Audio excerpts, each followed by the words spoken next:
Salam dan bahagia Ibu dan Bapak guru hebat. Pada video kali ini kita akan membahas tentang salah satu program disiplin positif yang diterapkan di lingkungan sekolah yang dikenal dengan nama restitusi.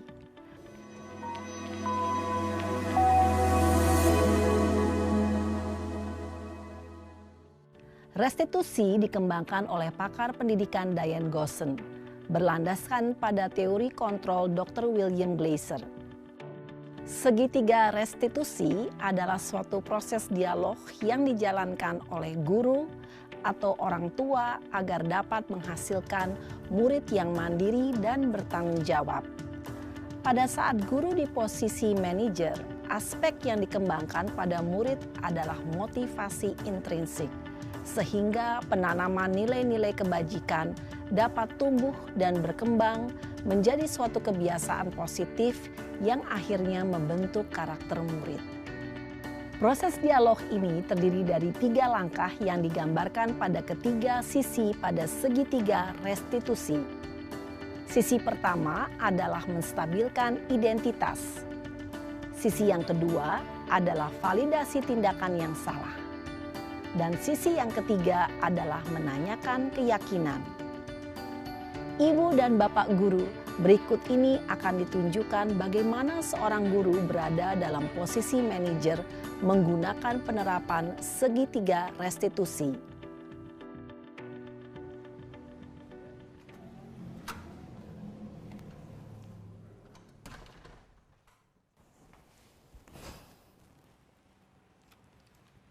Siang, Sarah.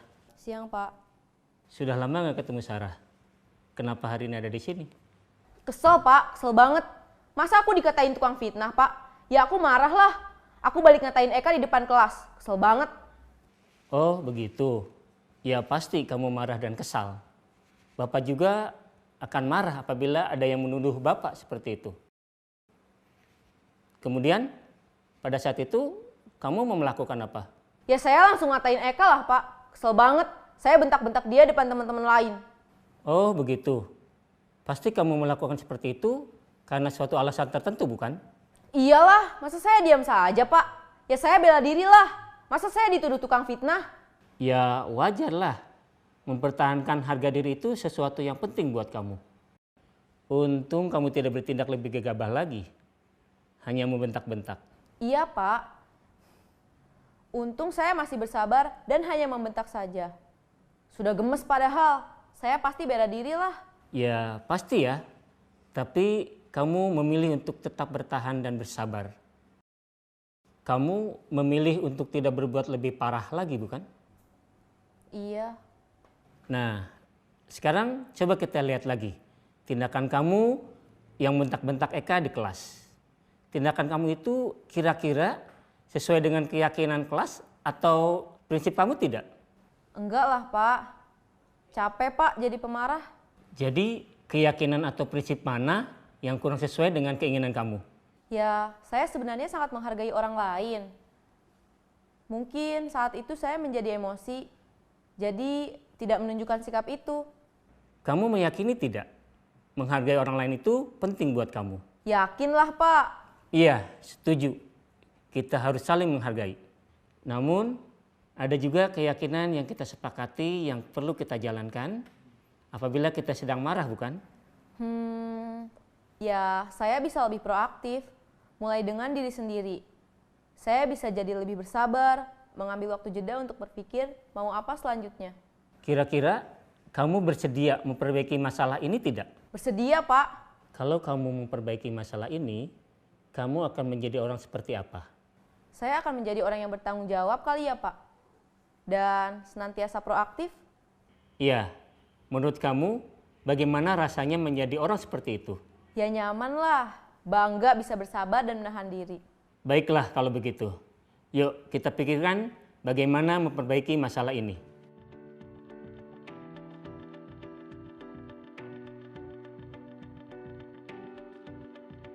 Ibu dan Bapak guru hebat, baru saja kita menyaksikan contoh bagaimana seorang guru berada dalam posisi manajer menggunakan penerapan segitiga restitusi.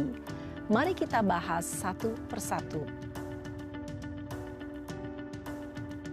Pada sisi pertama, menstabilkan identitas berdasarkan pada prinsip bahwa membuat kesalahan adalah bagian dari proses pembelajaran. Sisi pertama dari segitiga ini berperan menggeser identitas murid dari identitas gagal ke identitas sukses. Murid yang sedang bertingkah laku yang tidak pantas atau menarik diri saat itu sedang mengalami identitas gagal. Bila kita mengkritiknya, maka posisinya tidak akan berubah. Kita bisa mengajukan pernyataan-pernyataan ini. 1. Membuat kesalahan sesuatu yang wajar. 2. Manusia tidak ada yang sempurna. 3. Kita bisa memperbaiki masalah ini. 4. Saya tidak menanyakan kesalahannya. Saya lebih fokus bagaimana memperbaiki masalah ini. 5. Apakah saat ini kamu tengah menjadi orang yang baik untuk dirimu sendiri? Pada sisi kedua, validasi tindakan yang salah berlandaskan pada prinsip bahwa setiap perilaku berupaya memenuhi suatu kebutuhan tertentu. Guru yang telah memahami teori kontrol akan bergeser dari pemikiran stimulus respon menjadi proaktif dan mencoba untuk mengenali tujuan dari perilaku murid. Mengenali dan mengakui kebutuhan murid ini dapat memperbaiki hubungan dengan murid tersebut. Pernyataan atau pertanyaan bisa disampaikan dengan nada suara tidak menghakimi atau memojokkan, sehingga dapat mengembalikan murid pada posisi positif. 1. Kamu bisa saja bertindak lebih gegabah lagi dari ini. 2. Kamu bukan melakukannya tanpa suatu alasan tertentu. 3. Kamu melakukannya karena mempertahankan sesuatu yang penting bagimu. 4. Mungkin kamu bisa mempelajari suatu perilaku baru yang lebih efektif. Bersediakah kamu mempelajarinya? Selanjutnya, kita akan simak sisi terakhir, yaitu menanyakan keyakinan. Teori kontrol menyatakan bahwa pada dasarnya kita termotivasi secara intrinsik. Pada saat perilaku yang salah telah divalidasi dan identitas sukses telah stabil, maka murid telah siap mengaitkan keyakinan-keyakinannya dengan tindakannya yang salah dan pemikirannya telah bergeser ingin menjadi orang yang dituju. Pertanyaan-pertanyaan ini dapat mengaitkan keyakinan-keyakinan yang dianut murid. 1. Sebagai keluarga atau kelas, apa yang kita yakini? 2. Nilai-nilai apa yang telah kita sepakati? 3. Seperti apa gambaran sebuah kelas yang ideal bagi kamu? 4. Kamu ingin menjadi orang seperti apa?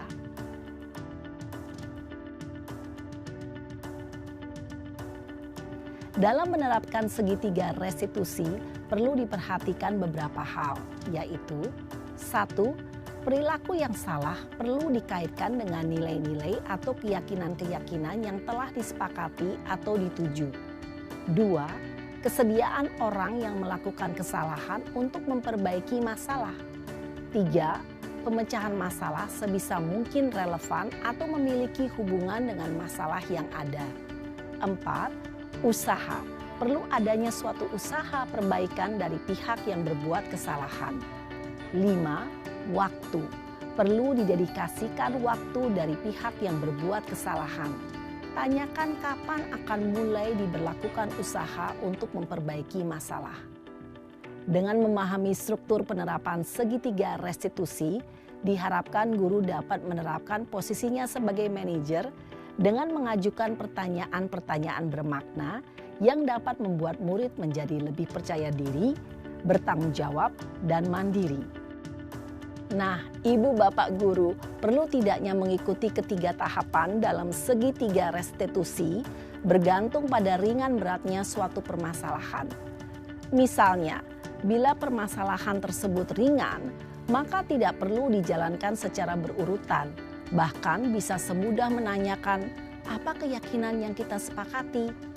Dengan menjalankan segitiga restitusi, dengan mengajukan pertanyaan-pertanyaan bermakna, diharapkan murid menjadi lebih kuat secara pribadi, dapat membuka wawasan murid agar dapat menyelesaikan permasalahannya sendiri, semakin percaya diri, mandiri, dan merdeka.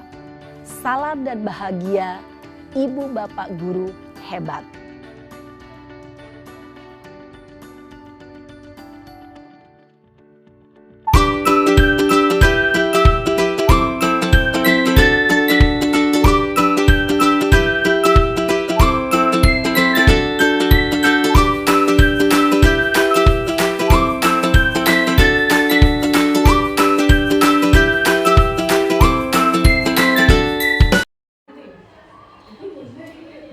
Selamat pagi untuk semua rekan-rekan guru hebat.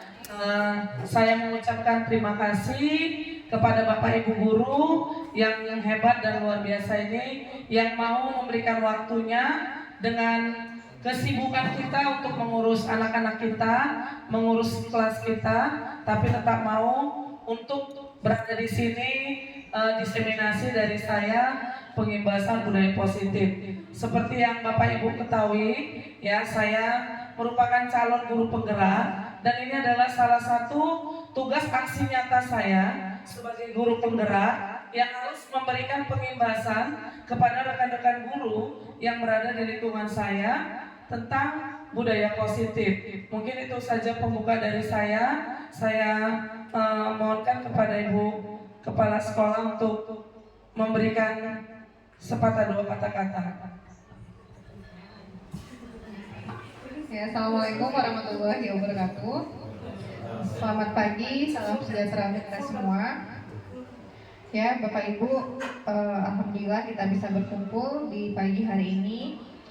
Jadi ini pengimbasan budaya positif ya untuk diseminasi calon guru penggerak di sekolah kita, Ibu Francisca. Jadi silakan Bapak Ibu mengikuti dengan seksama, karena ini sesuatu hal yang positif, karena kita menambah ilmu yang baru ya dari CGP Kabupaten Rokan Hulu. Semoga lancar, sukses, dan kita semua dapat mengambil ilmu-ilmu baru yang dipelajari oleh Ibu Francisca. Mungkin itu, lebih dan kurang saya mohon maaf. Wabillahi taufiq wal hidayah. Wassalamualaikum warahmatullahi wabarakatuh.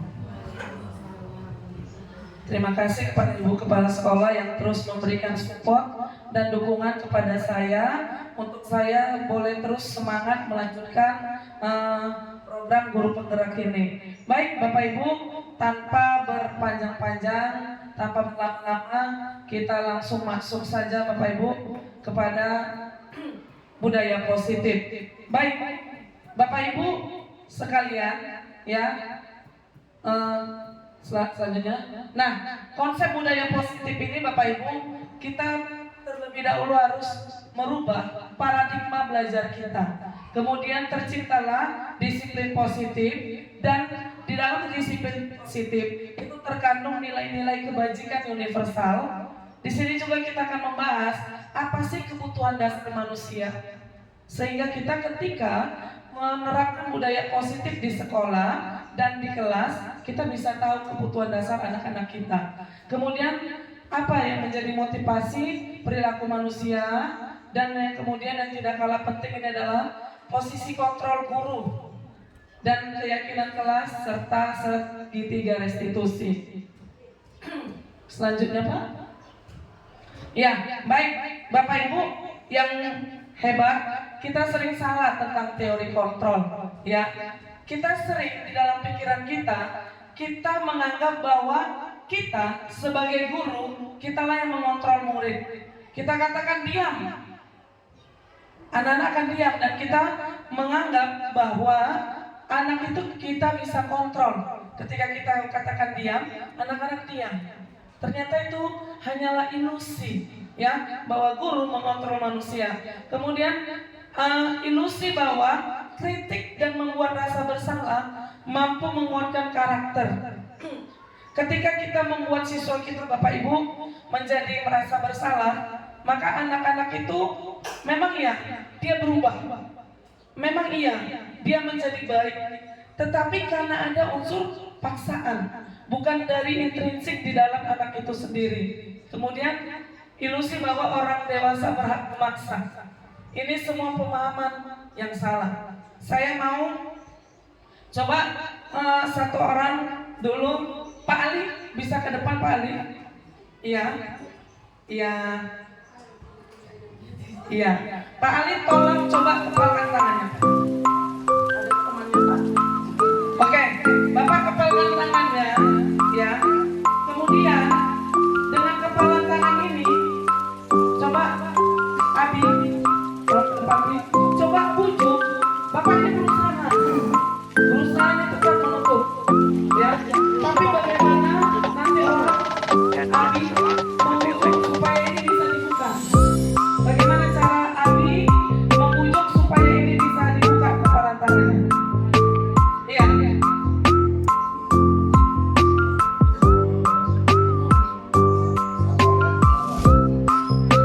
Silakan Pak.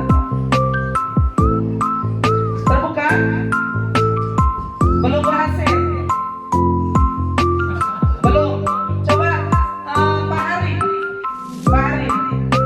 Bagaimana supaya membuat Pak Ali ini bisa yakin dengan omongan Bapak sehingga Pak Ali ini membuka kepalan tangannya?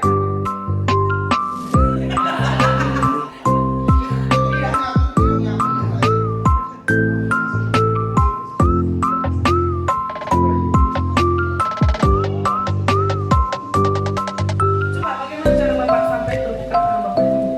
Apa yang iya, ayo Bapak itu.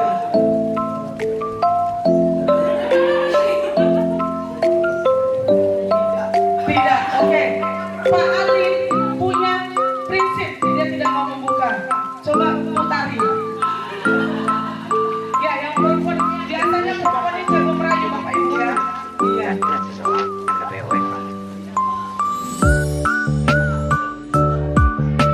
Pokoknya Bapak mempertahankan ini nggak terbuka. Tapi kalau misalnya ada sesuatu misalnya yang membuat Bapak bisa membuka dengan apa terserah Bapak. Kalau nggak mau buka nggak apa-apa. Iya. Gimana Pak? Terserah mau kawan asal jangan anggap suami. Gimana ya?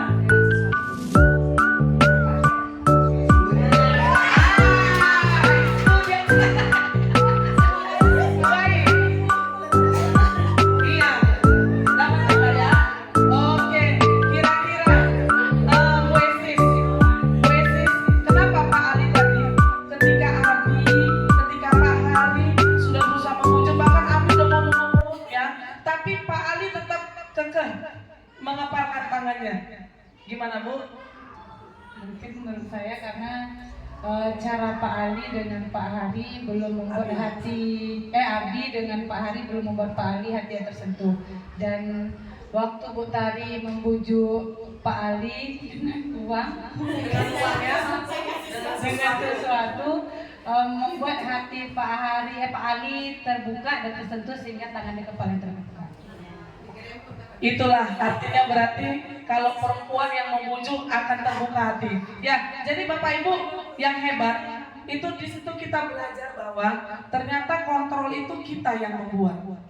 Kita mau dengar omongan orang, kita mau nggak dengar, itu tergantung di pribadi kita. Jadi begitu juga anak-anak Bapak Ibu, ya, dia mau belajar, dia mau tertib di kelas, bukan tergantung kita, sekeras apapun kita menghajar, selembut apapun kita membujuk. Kalau tidak ada keinginan, ya gimana tadi Pak Ali? Coba pengalaman Pak Ali. Kenapa Pak Ali nggak mau membuka kepalan tangan setelah dibujuk Pak Abi dengan Pak Hari? Iya. Mungkin cara Cara ya? yang dilakukan Nabi sama Pak Hari tadi kurang pas. Jadi ya saya terpaksa apa yang saya prinsipkan dan saya buka tadi. Ketika Bu Tari, Ya Bu Tari, sebenarnya kalau Bu Tari tadi karena saya penasaran apa yang mau dikasih, maka tangan saya itu buka. Oke. Nah, jadi Bapak Ibu yang hebat semuanya, Begitulah murid-murid kita. Siswa kita itu punya prinsip sebenarnya di dalam dirinya. Ya, tergantung bagaimana kita orang luar untuk memberikan atau memberikan pengetahuan baru terhadap prinsipnya mungkin yang selama ini masih sedikit, ya, seperti Pak Ali, dia nggak adanya sebenarnya yang di kepalanya, tapi disimpannya baik-baik, ya. Ketika Bu Tari mau memberi sesuatu penasaran. Nah, jadi Bu Tari di sini dari omongan dan bujukannya ada sesuatu yang membuat penasaran di hati Pak Ali sehingga dia membuka kepalan tangannya. Jadi begitu juga lah gambaran dari murid-murid kita. Baik, slide selanjutnya Pak. Nah, pembelajaran dengan paradigma baru. Sering sekali ya, ini saya bacakan. Pembelajaran dengan paradigma baru merupakan pembelajaran yang dirancang dengan prinsip diferensiasi. Sehingga para peserta didik belajar sesuai dengan kebutuhannya berdasarkan tahap perkembangan sesuai teori psikologi modern untuk mewujudkan profil pelajar Pancasila. Bapak Ibu semua sudah tahu profil pelajar Pancasila. Ini dia, ada 6. Yang pertama beriman kepada Tuhan Yang Maha Esa, kemudian berkebinekaan tunggal, bergotong royong, kreatif, bernalar kritis, dan mandiri. Jadi Bapak Ibu yang hebat semuanya, ketika kita masuk ke dalam kelas, yang sebaiknya sebuah pembelajaran itu kita tahu dulu kebutuhan anak kita ini apa. Kita tahu dulu minat anak kita ini apa, dan kita tahu dulu anak ini minatnya gimana. Misalnya ya, kita tahu siswa A dia bisa masuk ilmu hanya ketika kita menerangkan, tapi si B masuk ilmu pembelajaran itu ketika kita putar video, dan si C dia bisa masuk ketika mempraktekkan. Nggak bisa misalnya pelajaran ABI, ya, dia tidak bisa membuat sesuatu kalau hanya pertama siapkan ini, tetapi tidak ada yang dikerjakan. Jadi itulah Bapak Ibu pembelajaran diferensiasi. Setiap murid punya minat yang berbeda. Setiap murid punya kemampuan yang berbeda. Sebagai seorang guru, kita harus belajar terus melihat apa yang menjadi minat murid-murid kita. Baik, selanjutnya. Ya. Nah, ini paradigma baru, kita harus membuat disiplin positif. Bapak Ibu, kalau kita mendengar kata disiplin, pasti ada sesuatu yang keras, ya. Biar didisiplinkan dulu. Nah, ternyata disiplin positif merupakan salah satu cara penerapan disiplin, bertujuan untuk menumbuhkan kesadaran serta memberdayakan peserta didik tanpa imbalan, penghargaan, ancaman atau hukuman. Jadi kita sering mendisiplinkan, besok anak-anak bawa proyeknya, yang tidak bawa akan dijemur.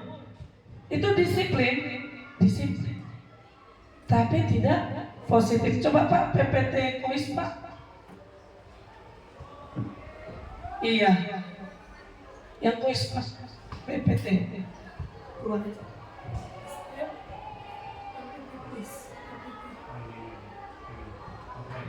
Iya, PowerPoint Pak. Dan nomor 1 ya, ini Pak. Oke, kita sama-sama dulu ya. Ini kita mau sama-sama satukan persepsi. Apakah ini sanksi atau hukuman? Mencatat 100 kali di dalam buku dengan kalimat, saya tidak akan terlambat lagi karena terlambat ke sekolah. Pak Ali, kira-kira ini sanksi atau hukuman? Nanti kita tahu jawaban kalau ditekan sesuai dengan jawaban kita. Gimana Pak? Sanksi. Coba sanksi Pak. Diklik sanksinya Pak.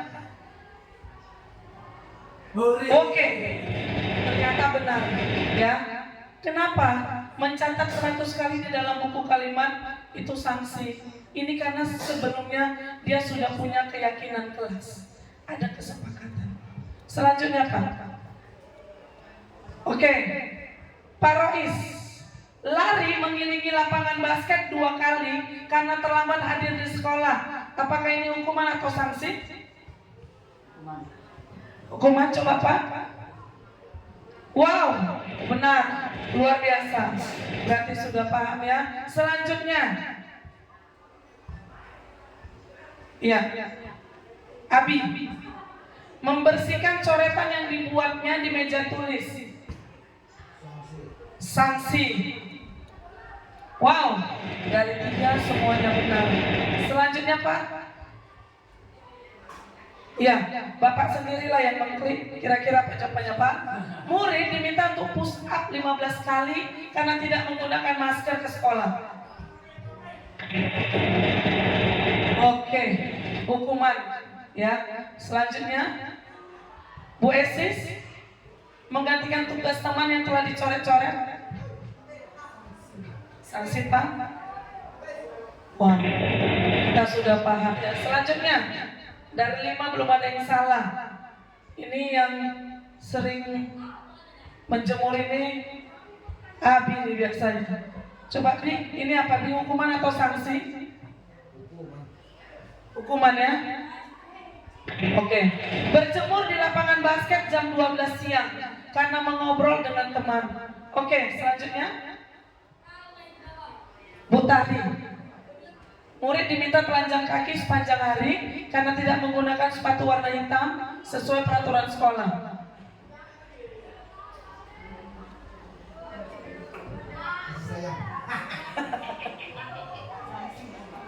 Sanksi, sanksi Pak.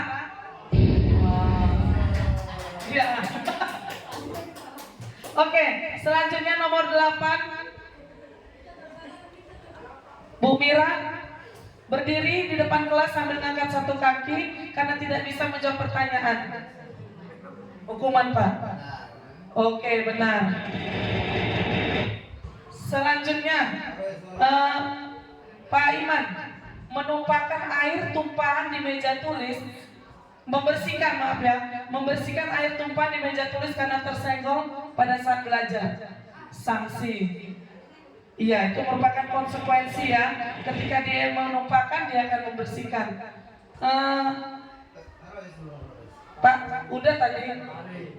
Iya, kehilangan Pak Ali kehilangan 10 menit jam istirahat untuk mengerjakan tugas karena terlambat datang dan tertinggal pelajaran 10 menit. Ini sanksi atau hukuman?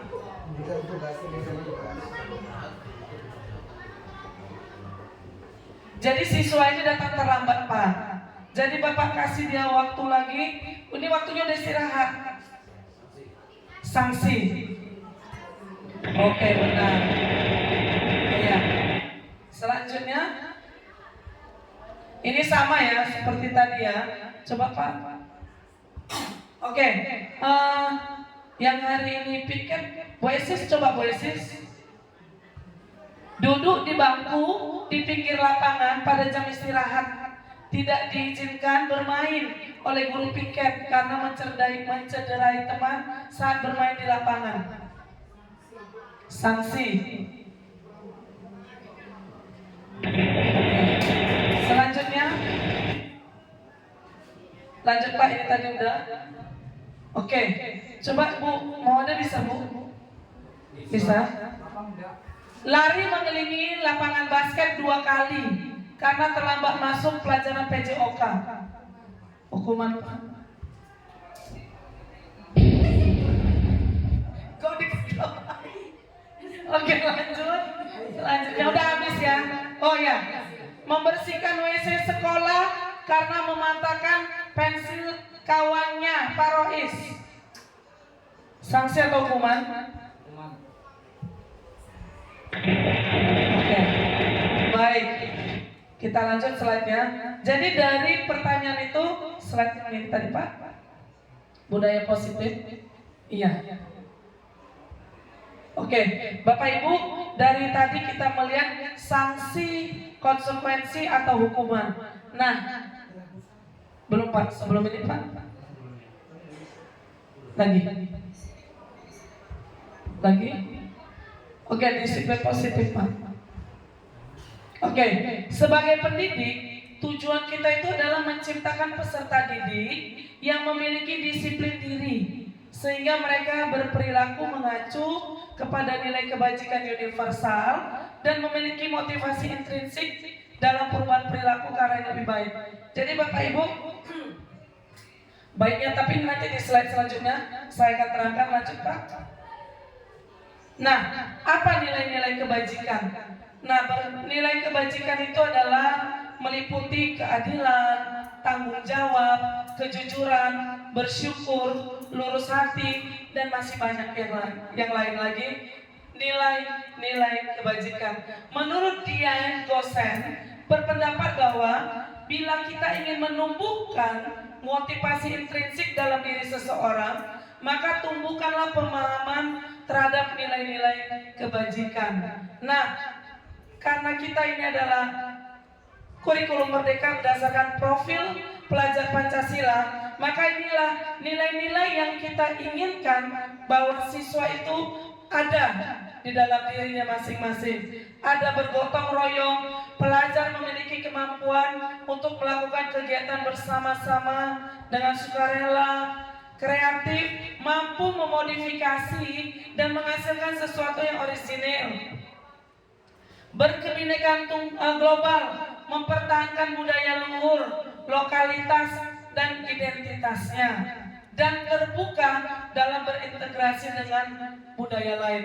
Jadi Bapak Ibu, inilah nilai-nilai kebajikan yang menjadi dasar, yang menjadi kunci yang perlu kita ajarkan kepada murid-murid kita. Selanjutnya, coba diputar Pak videonya si Bernard ini.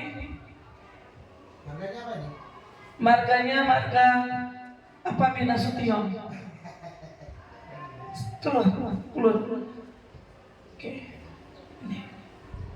Iya, si Bernard. Oke, kita dengar ya.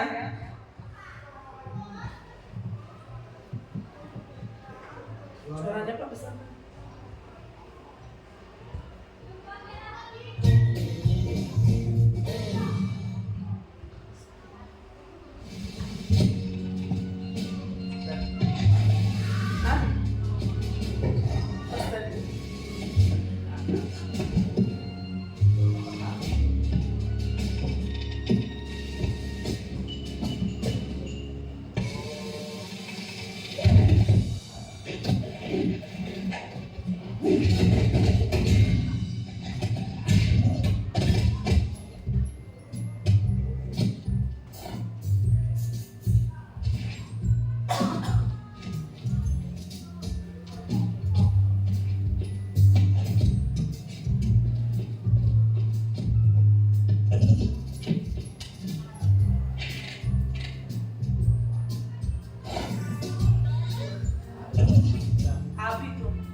Oke, terima kasih Pak. Iya, tadi kayaknya Pak Rois asik kali. Kira-kira Pak, apa yang bisa Bapak ambil dari si Bernard itu Pak? Bapak biasa pegang-pegang Pak lu. Silakan Pak.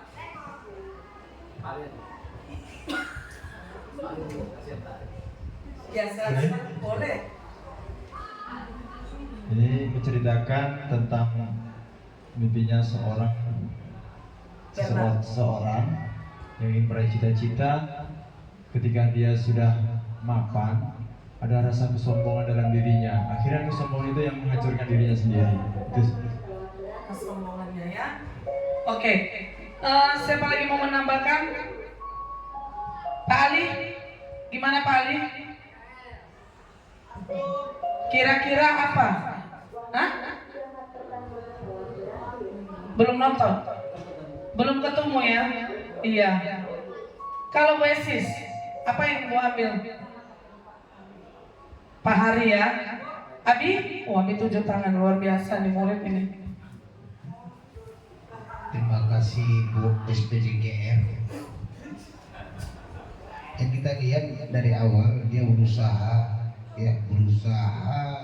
untuk mengambil sesuatu. Setelah berusaha itu memang jatuh bangun ya, berusaha jatuh bangun. Akhirnya ketika dia sudah dia berangan-angan, berandai-andai. Akhirnya andai-andai itu dia laksanakan, angan-angan dia itu laksanakan. Setelah sudah dapat semuanya, itu tadi pas kembali kepada Bapak Ari SAG.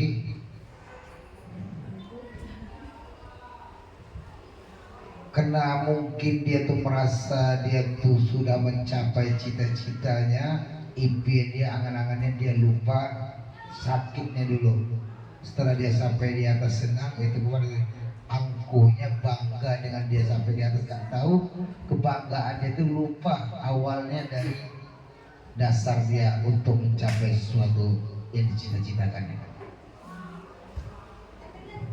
Terima kasih, Bi. Jadi intinya ya, Bernard ini berusaha ya. Dia jatuh, bangkit lagi, jatuh, bangkit lagi.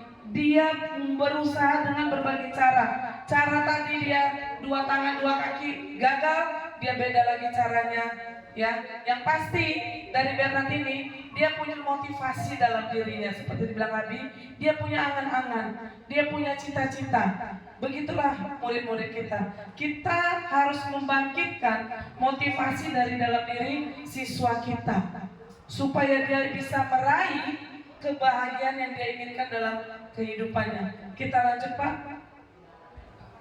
Jadi Bapak Ibu, yang slide selanjutnya, kebutuhan dasar manusia. Yang pertama, kebutuhan dasar manusia itu adalah untuk bertahan hidup. Ya, kebutuhan kesehatan, rumah, makanan, bahkan biologis untuk bereproduksi. Yang kedua, sebenarnya manusia ini kebutuhan dasarnya itu adalah penguasaan. Semua manusia punya kebutuhan diakui atas kemampuannya. Ya, jadi keinginan dianggap berharga, diakui atas prestasi, didengarkan, memiliki harga diri, itu adalah kebutuhan dasar dari manusia. Yang ketiga, itu adalah kesenangan. Setiap manusia kebutuhannya itu adalah mencari kesenangan.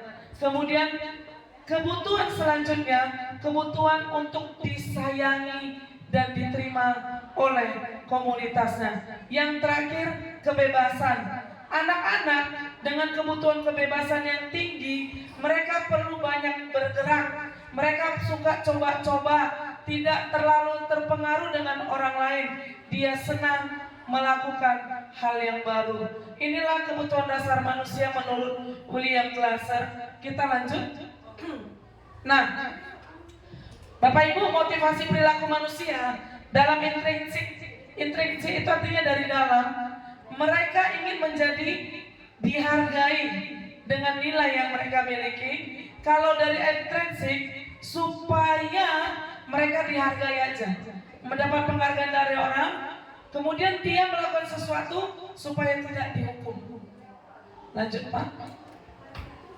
Nah, Bapak Ibu, sebenarnya kita dengan murid-murid kita sebelum masuk kelas atau pada awal pembelajaran baru, kita harus memiliki keyakinan kelas.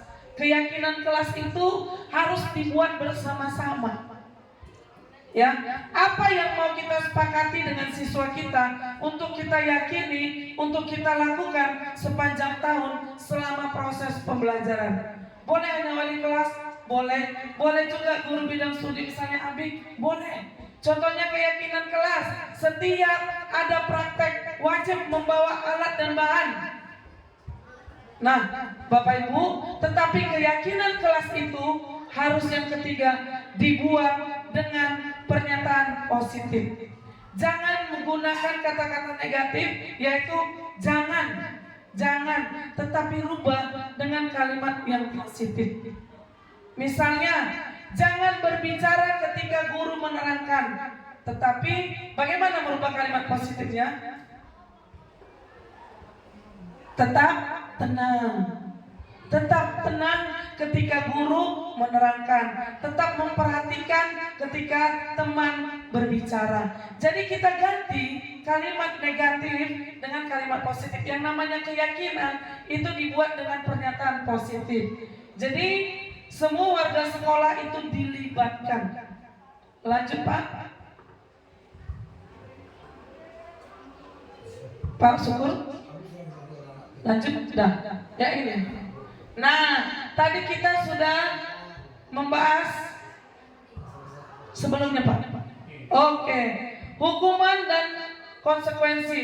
Ya, hukuman itu murid tidak tahu yang akan terjadi. Hukuman itu bersifat satu arah, kemudian berupa psikis atau fisik. Tapi kalau konsekuensi itu sudah disepakati di awal. Kalau kamu menumpahkan air, bersihkan sendiri airnya. Itu adalah konsekuensi. Murid, ya, sikap guru selalu memonitor murid. Restitusi nanti kita akan pelajari, kita bahas yang lanjut Pak. Nah ini bedanya, perbedaan hukuman dan konsekuensi. Ya, kalau hukuman itu adalah sesuatu yang menyakitkan. Tapi kalau konsekuensi itu memang harus terjadi ketika kita melakukan kesalahan. Ya, kemudian membuat anak sakit. Tadi dijemur di jam 12 siang, anak sakit, tumbang. Ya, tapi kalau konsekuensi membuat anak tidak nyaman dalam jangka pendek, kedepannya dia tahu bahwa yang dia lakukan itu sudah tidak sesuai dengan keyakinan kelas. Kemudian anak membenci disiplin. Kemudian anak ada unsur paksaan.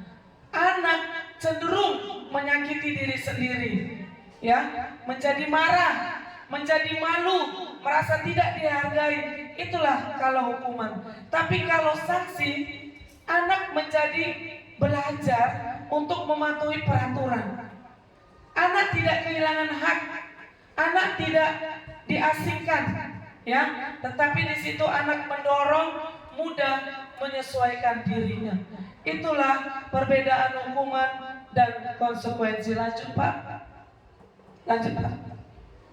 Nah, ini dia sama dengan yang tadi. Bapak Ibu, dalam, coba saya ada satu video lagi, tolong Pak. Ini video, muka gendutnya mirip dengan saya sih. Ini direkam. Video Pak, video mana? Bapak tutup. WhatsApp. Yes. Oke. Mirip kan? Putar. Kita sebagai guru adalah pemimpin pembelajaran ya. Salam dan bahagia Ibu dan Bapak guru hebat. Pada video kali ini kita akan membahas tentang salah satu program disiplin positif yang diterapkan di lingkungan sekolah yang dikenal dengan nama restitusi.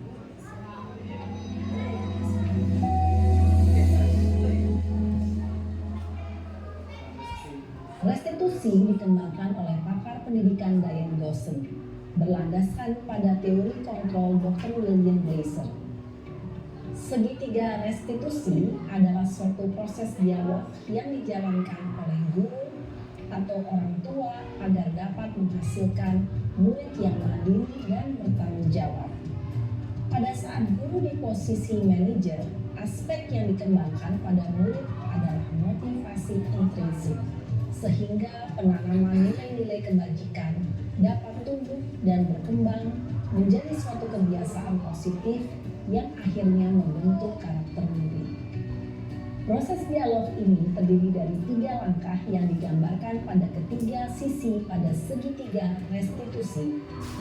Sisi pertama adalah menstabilkan identitas. Sisi yang kedua adalah validasi tindakan yang salah. Dan sisi yang ketiga adalah menanyakan keyakinan. Ibu dan Bapak guru, berikut ini akan ditunjukkan bagaimana seorang guru berada dalam posisi manajer menggunakan penerapan segitiga restitusi. Ini posisi manajer.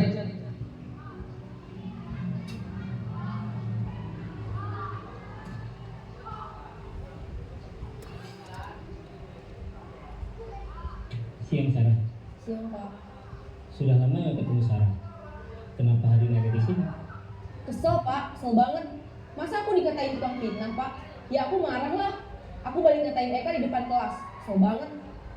Oh begitu. Ya pasti kamu marah dan kesal.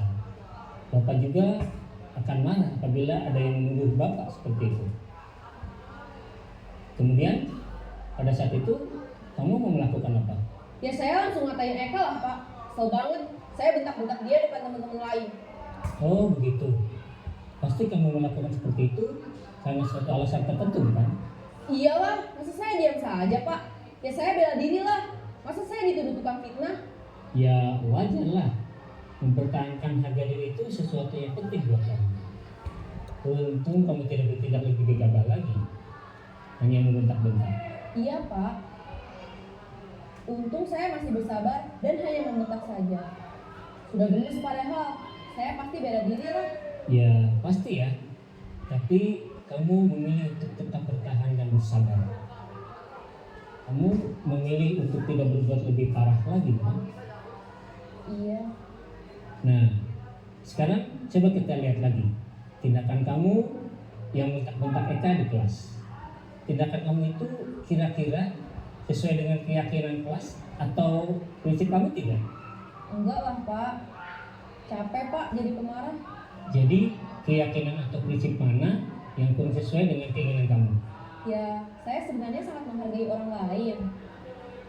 Mungkin saat itu saya menjadi emosi, jadi tidak menunjukkan sikap itu. Kamu meyakini tidak? Menghargai orang lain itu penting buat kamu. Yakinlah Pak. Iya, setuju. Kita harus saling menghargai. Namun, ada juga keyakinan yang kita sepakati yang perlu kita jalankan apabila kita sedang marah, bukan? Ya, saya bisa lebih proaktif, mulai dengan diri sendiri. Saya bisa jadi lebih bersabar, mengambil waktu jeda untuk berpikir mau apa selanjutnya. Kira-kira kamu bersedia memperbaiki masalah ini tidak? Bersedia Pak. Kalau kamu memperbaiki masalah ini, kamu akan menjadi orang seperti apa? Saya akan menjadi orang yang bertanggung jawab kali ya Pak. Dan senantiasa proaktif. Iya, menurut kamu bagaimana rasanya menjadi orang seperti itu? Ya nyaman lah, bangga bisa bersabar dan menahan diri. Baiklah kalau begitu. Yuk kita pikirkan bagaimana memperbaiki masalah ini.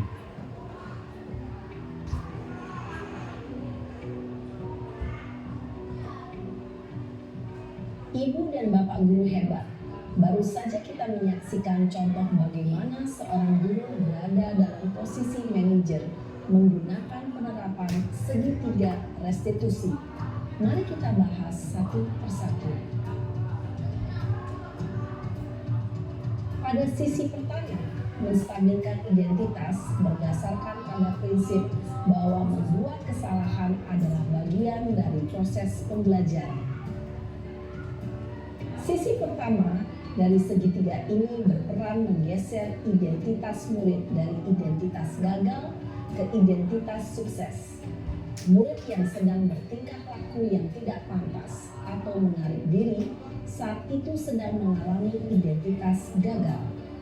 Bila kita mengkritiknya, maka posisinya tidak akan berubah.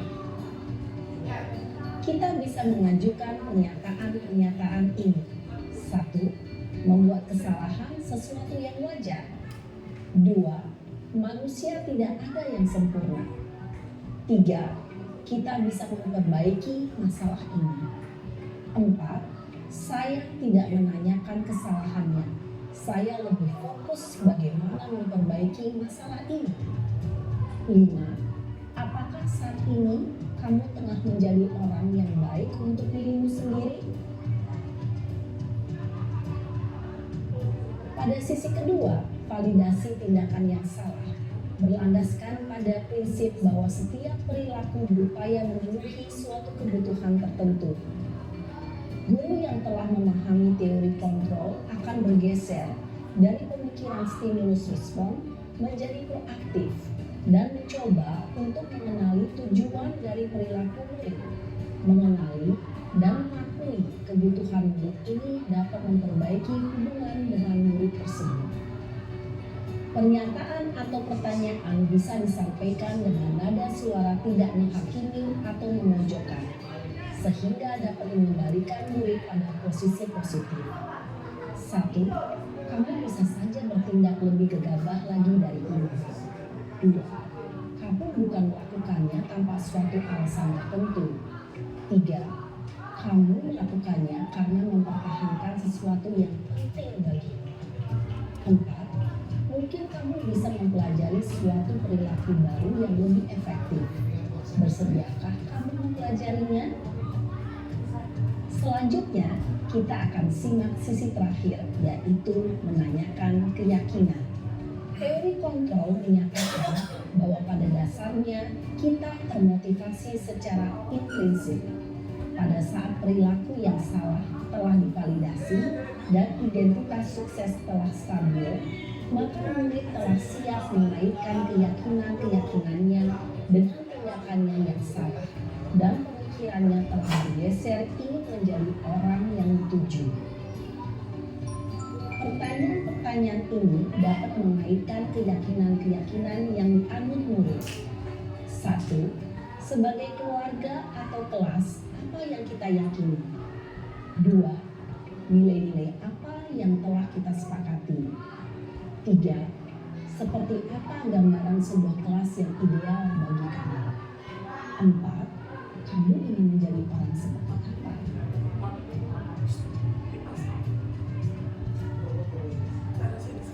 Dalam menerapkan segitiga restitusi, perlu diperhatikan beberapa hal, yaitu 1.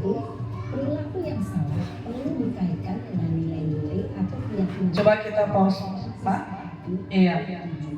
Baik. Kesediaan orang. Bapak Ibu, kita ini sebagai guru, kita sebenarnya mengontrol murid di dalam kelas. Kita adalah pemimpin pembelajar di dalam kelas. Ada 5 kontrol guru. Yang pertama sebagai penghukum.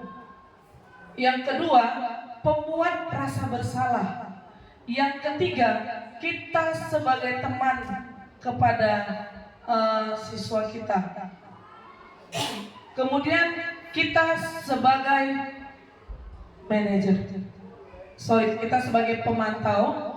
Kemudian yang kelima, kita sebagai manajer. Sebagai penghukum, Bapak Ibu, ciri-cirinya apa? Nadanya tinggi, kemudian sering menyakiti hati anak. Kamu lagi, gak pernah yang lain. Terus salah yang kamu buat. Itu adalah teori kontrol dari seorang guru yang penghukum. Sudah, kamu sana lari lapangan. Pertama. Yang kedua, kontrol sebagai pembuat merasa bersalah. Memang dia lembut. Nah, kamu kok melakukan ini? Kalau kamu kan melakukan ini, nanti kepala sekolah marah sama ibu. Jadi ada rasa bersalah yang kita tanamkan kepada anak itu. Di situ posisi kontrol pembuat rasa bersalah. Kamu ini loh, memang ngomongnya nadanya lembut. kamu ini loh, ya, kalian yang kalian lakukan. Kalau enggak, kalian gantilah wali kelas kalian. Iya, itu membuat anak-anak merasa berarti, udah salah yang aku lakukan ini. Ibu itu udah marah, memang lembut, ya. Tapi kita di situ posisi membuat orang merasa bersalah. Kemudian yang ketiga, posisi sebagai apa tadi saya bilang paling sebagai teman, ya, sebagai teman. Kita bahasanya lembut, ya, sebenarnya ada video juga itu ke 5 posisinya sebagai teman. Ya, nanti datang anak terlambat, gak ada Pak, lupa tadi menolongnya. Ya, sebagai teman, ya, datang ada anak terlambat, kamu lagi, udah cepat masuk sana, udah terlambat.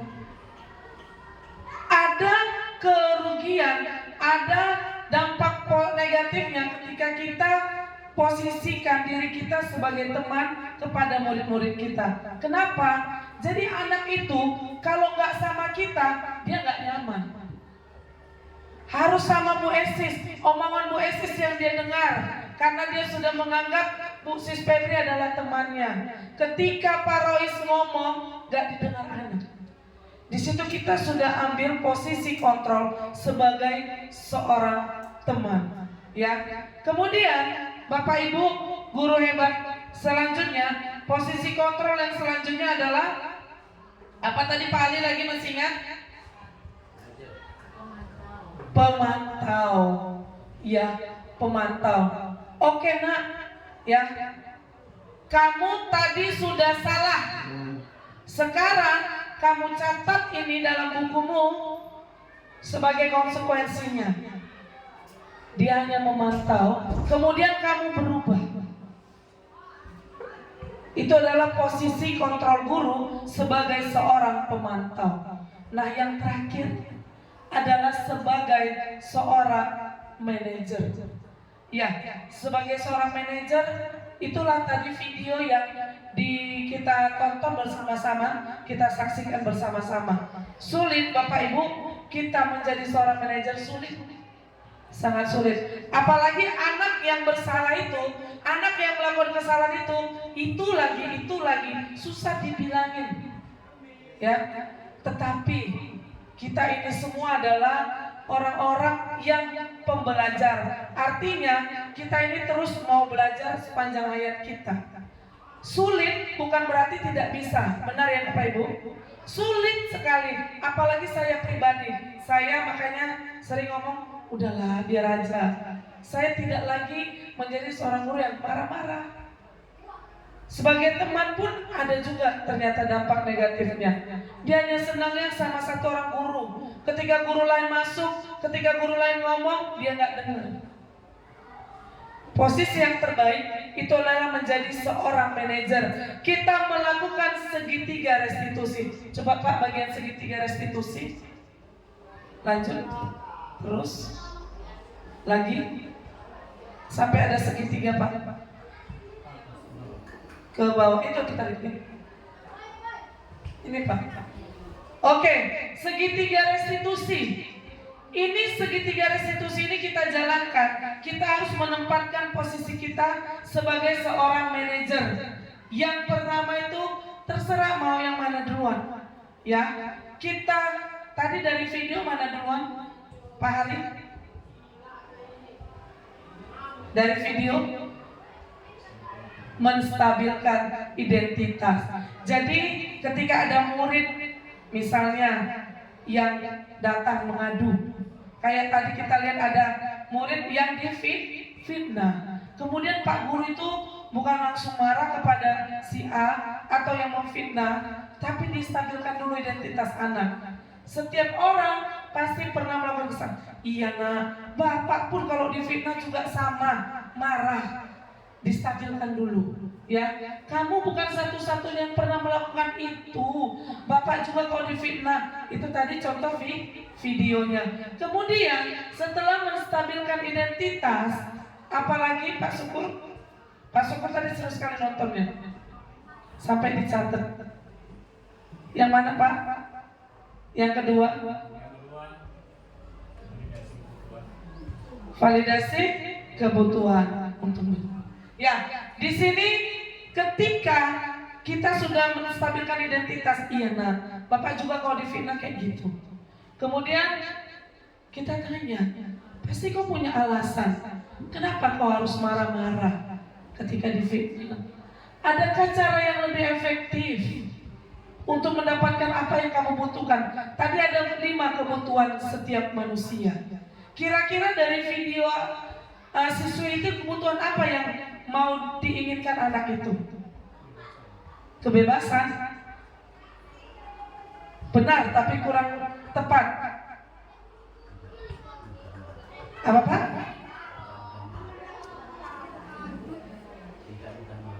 Tidak mudah marah. Tadi 5 kebutuhan manusia, coba balik kita.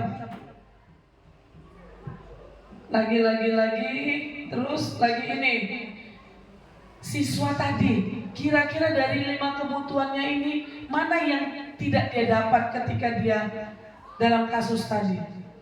Dia difitnah. Iya, kasih sayang dan rasa diterima.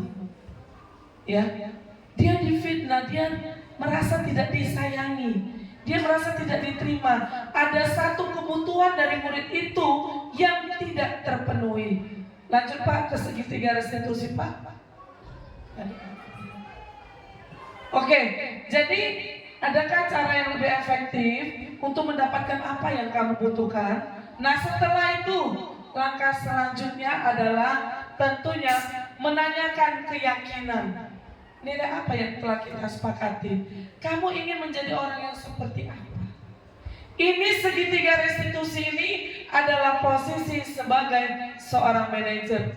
Lanjut Pak, slide-nya. Lanjut.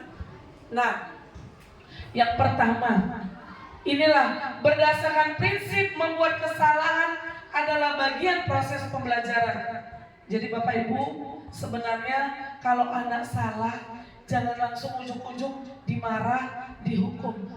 Karena ternyata membuat kesalahan itu adalah bagian dari proses pembelajaran. Jadi dengan melakukan segitiga restitusi, hal yang kita ucapkan, berbuat salah itu wajar. Tidak ada manusia yang sempurna. Ibu juga pernah melakukan itu. Bapak gak mau cari siapa yang salah, tapi Bapak mau cari solusi.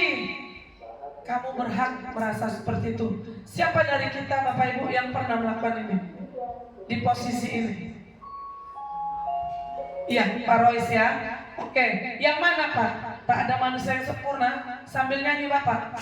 Tak ada manusia. Yang mana Pak? Iya, di dalam menstabilkan identitas. Ini Pak masih langkah awal. Belum penyelesaian masalah. Langkah yang kedua Pak. Next. Nah, berdasarkan prinsip setiap perilaku berupaya memenuhi satu kebutuhan tertentu. Jadi dari 5 kebutuhan itu setiap manusia maunya ada yang terpenuhi kebutuhannya. Nah, apa yang kita katakan? Kamu pasti punya alasan mengapa melakukan itu. Padahal kamu kayak tadi ya, dia kan hanya marah-marah pada temannya. Bapak itu ngomong, iya kan, padahal kamu bisa melakukan hal yang lebih buruk. Bisa, ya, karena ada satu kebutuhan anak itu yang tidak terpenuhi. Dia tidak disayangi, dia tidak diterima karena difitnah. Kemudian kamu patut bangga telah melindungi sesuatu yang penting buatmu. Lalu kamu melakukannya karena mempertahankan sesuatu. Apa sesuatu yang dipertahankan itu? Harga diri, rasa ingin diterima, kebutuhannya. Lanjut Pak. Yang terakhir, menanyakan kembali keyakinan. Berdasarkan prinsip teori kontrol bahwa pada dasarnya kita termotivasi secara intrinsik. Arti motivasi intrinsik adalah motivasi dari dalam diri kita. Ya, apa keyakinan kelas, nilai apa yang telah disepakati, seperti apa gambaran sebuah kelas yang ideal. Kamu maunya menjadi seperti orang yang apa? Jadi Bapak Ibu, guru hebat semua yang ada di sini, ya, mari kita merubah paradigma kita selama ini yang salah. Mari kita membuat anak itu untuk terpenuhi kebutuhannya. Ya, dia juga mau senang-senang. Ada saya satu studi kasus begini. Ketika Pak Ali masuk ke kelas 9A, kemudian si Ardi yang sah tidur di dalam kelas. Apa yang Bapak lakukan? Yang biasa Bapak lakukan? Kasih bantal. Bangunkan, kemudian ditanya. Terus biasanya dia jawab apa, Pak? Apa dia jawabnya biasanya? Ngantuk karena apa? Begadang.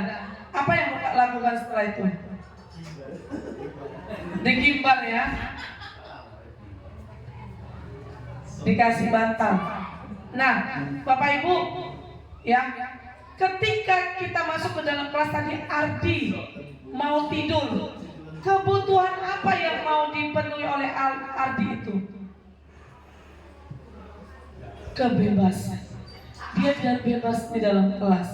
Ada nilai kebebasan yang tidak terpenuhinya. Dia mau bebas tidur, dia mau bebas ngantuk, itu dia. Jadi semua manusia, baik kita sebagai guru, baik sebagai murid, kita ada nilai yang ingin kita penuhi. Ya. Jadi untuk kita hari ini, mari kita merubah paradigma kita selama ini, ya. Ketika kita menganggap bahwa kita bisa mengatur siswa, bahwa kita bisa mengontrol tingkah laku siswa. Tadi dari yang sudah dilakukan bersama dengan membujuk Pak Ali supaya membuka kepala tangannya, kita paham. Ternyata motivasi itu muncul dari dalam diri kita. Sebenarnya kalau tadi Abi pas ngomongnya nggak harus Bu Tari, bisa juga kok Pak Ali buka tangannya. Bukan karena perempuan cantik, Abi jelek misalnya, enggak. Jadi Pak Ali mendengar. Tapi memang ada motivasinya. Oh, apa yang mau dikasih Bu Tari ini ya? Caranya itu yang membuat Pak Ali motivasinya terbuka. Yang tadinya dia prinsipnya terus dipegangnya ini, ketika ada dari luar mempengaruhi mau memberi, maka dia merubah prinsipnya, akhirnya terbuka kepala tangannya. Begitu juga Bapak Ibu untuk refleksi bagi kita. Kita sudah berada di penghujung diseminasi ini. Refleksi bagi kita adalah seorang guru, kita adalah seorang pendidik. Ya, kita harus mengajar berpihak kepada murid. Artinya apa? Ketika tadi saya tanya, Pak Ali nanya, kamu ngantuk kenapa begadang? Ada orang ngantuk, misalnya semalam mamaku sakit, jadi aku jaga mamaku. Beda ya, beda, satu begadang, satu karena sakit. Sama-sama kita gali. Apa yang melatar belakangi dia itu tidur di kelas? Samakah perlakuan kita dengan dua orang ini? Alasannya berbeda? Berbeda ya Bu? Gimana kalau sama Ardi, gimana Ibu lakukan Bu Mira?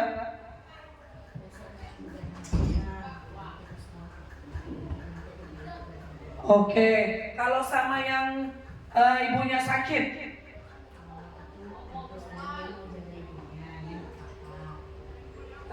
Boleh tidur lagi? Bukan, itu nggak apa-apa karena dia kan mau jaga ibunya. Tapi tetap disuruh bangun.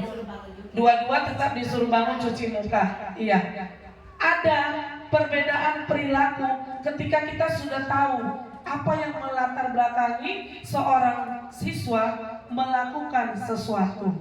Ya jangan ujung-ujung, bangun ini bahasanya tidur aja dari tadi. Kita tanya dulu. Seperti Pak Ali tanya, alasannya katanya begadang. Ya, Pak Ali pernah kehilangan muridnya. Tua anak saya ya Pak ya. Ternyata tidur di musola. Memang anakmu yang dua? saya keliling sekolah, saya kerahkan semua mencari, ketemulah mereka di musola sedang tidur. Iya, karena begadang tadi, Bi. Nah, di situ posisi kontrol kita juga harus sebagai pemantau. Ya, kita pantau anak kita, bagaimana dia bisa berubah perilakunya menjadi lebih baik. Baik, Bapak Ibu guru hebat sekaliannya, ya, ada yang mau ditanyakan? Pak Hari kayaknya tadi ada yang mau ditanyakan. Pas ya, Pak Rois, cukup? Ada lagi yang mau ditanyakan? Oke, kalau begitu saya lah yang bertanya. Ya, saya bertanya untuk Pak Syukur. Pak Syukur, sebagai seorang guru, posisi kontrol mana yang sering Bapak lakukan? Ada berapa tadi Pak posisi kontrol? Posisi kontrol. Iya. Baru Bapak ini mencatat loh, karena mencatat saya tanya. 5. Ada 5, yaitu hukuman, rasa salah, teman, pemantau dan juga manajer. Sebenarnya kalau untuk secara pribadi ini maksudnya untuk karena tanya sama saya, jatuh kepada poin 4 yaitu pemantau sebenarnya. Jadi kesadaran anak terkadang dilupakan, bukan lupa tapi dilupakan. Jadi posisi guru ini yang banyak adalah sebagai pemantau, yaitu seolah-olah menjadi polisi. Polisi betul. Jadi tatkala ada guru, ya mereka serius, OPS serius, belajar serius, dan lain sebagainya pun kalau ada guru nampak banyak serius. Terkecuali memang anak-anak yang memang sudah memiliki keyakinan sadar diri bahwasanya di sini untuk belajar. Gitu. Tapi itu yang terjadi. Jadi tatkala ada guru, baru nampak oh itu ada anak keluar bajunya. Oh itu ada anak tidak melakukan piket dan lain sebagainya. Kalau ketahuan baru mereka disadarkan. Gitu. Jadi kebanyakan memang menjadi pemantau. Gitu. Sebagai kalau pemantau, ya? Oke. Kalau menghukum tersendiri. Pernah menghukum Pak? Pernah. Pernah ya. Iya. Apalagi kalau piket hari Selasa ya Pak. Nah itu yang sering. Iya. Karena memang polisinya di situ harus ekstra kalau piket. Menjaga anak dari pagi sampai sore sampai pulang memang harus tugas piketkan itu. Gitu. Terima kasih, kita beri tepuk tangan untuk Pak Syukur. Pak Hari, yang selama ini sudah Bapak lakukan, Bapak berada di posisi mana?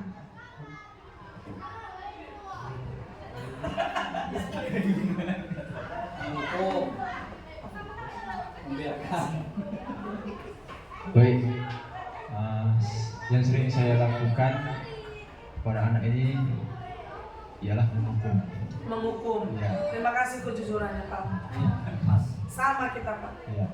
Karena menghukum ini memberikan anak itu menjadi efek jerah supaya dia tidak mengulangi kesalahannya kembali. Ya. Jadi dengan hukuman tersebut mudah-mudahan dia akan terbuka. Tapi hukumannya itu tidak menyakiti jasmani, kan seperti itu. Ya, maupun supaya memberikan pelajaran bahwasanya kesalahan-kesalahan itu jangan sampai dia ulangi kembali.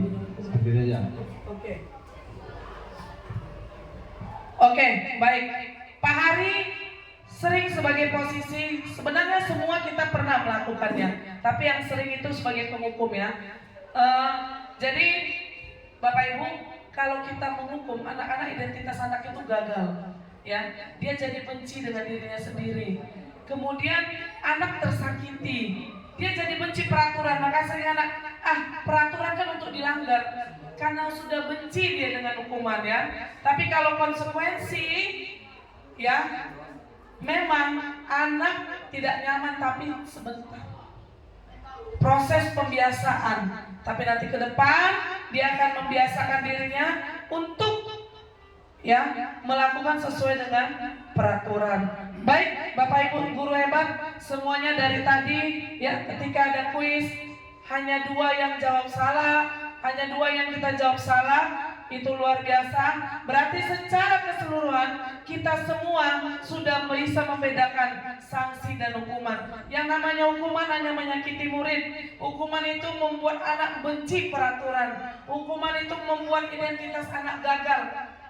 Tapi ketika konsekuensi atau sanksi, siswa itu memahami bahwa dia harus mematuhi peraturan.